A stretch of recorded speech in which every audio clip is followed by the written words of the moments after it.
The mirror that tells the future. I like going to thrift stores, swap meets, and yard sales to look for vintage items to decorate my home. I have purchased old books and antique pictures with wooden carved frames. Beautiful antique wooden furniture is also a nice find to take home. My home is a look back in time. Nothing modern at all is in it. I always go on to yard sales and swap meets on the weekends and thrift stores during the week. I am always trying to find treasures for my home. On a Wednesday afternoon, I stopped at a thrift store owned by a very old Hungarian lady with a heavy accent. There were so many old items in that store. Some items even had dust on them. I believe that woman was not in good health and could not keep her store in good shape. It even smelled musty. As I walked around, she asked me in her heavy accent, "Is there anything special you are looking for?" I said, "No, I am just looking." She kept watching me, making me uneasy. I was there for about 20 minutes when I noticed a mirror. It was such a beautiful mirror. It was 18 inches tall and 24 inches wide. The wooden frame was carved with what appeared to be angels and birds in flight and looked very old. I couldn't take my eyes off it. I asked the old lady, "How much is the wooden framed mirror you have here?" She replied, $125. She added that the mirror came from Hungary and was over 100 years old.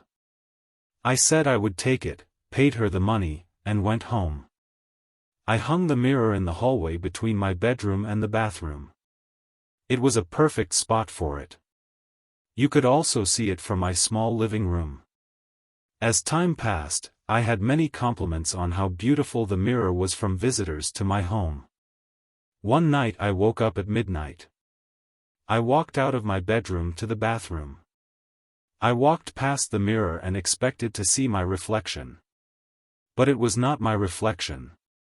It was an earthquake event played like a video in the mirror. I was shocked and thought I must be dreaming, but I wasn't.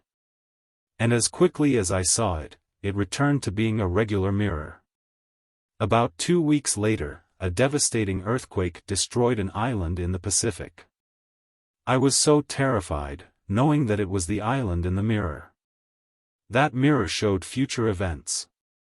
I could not view anything during the day. It just showed the future events at midnight. I stayed up until midnight every night to see what it would show me. The mirror did not show events every night. A week later, it showed a terrible flood in a United States city with many dead and heavy rains. A week later, a hurricane hit Louisiana with the same results. It was getting hard to sleep, wondering what tragedy would be next. After several months of viewing tragedies I could do nothing about, I viewed an event that shook me. It was a famous rock star shot and killed by a crazed sniper on a hill outside the concert area.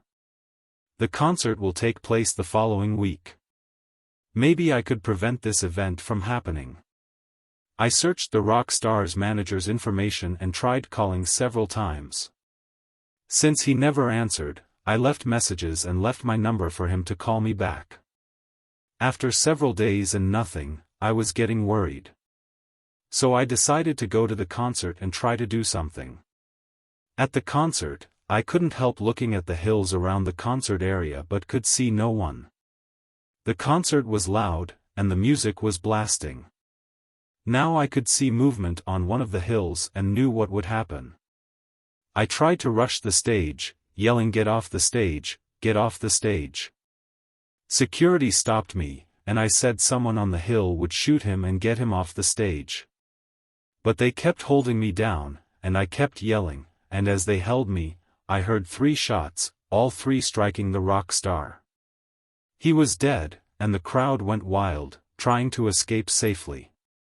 I could only cry, knowing I could have saved his life if they had listened. The mirror was again right in telling the future, but I could not take it anymore. I took the mirror and made a bonfire. As the fire got more vigorous, I tossed the mirror into the fire. I just stood there watching it burn, never wanting to see another future event again. Written by Alvin Rivera.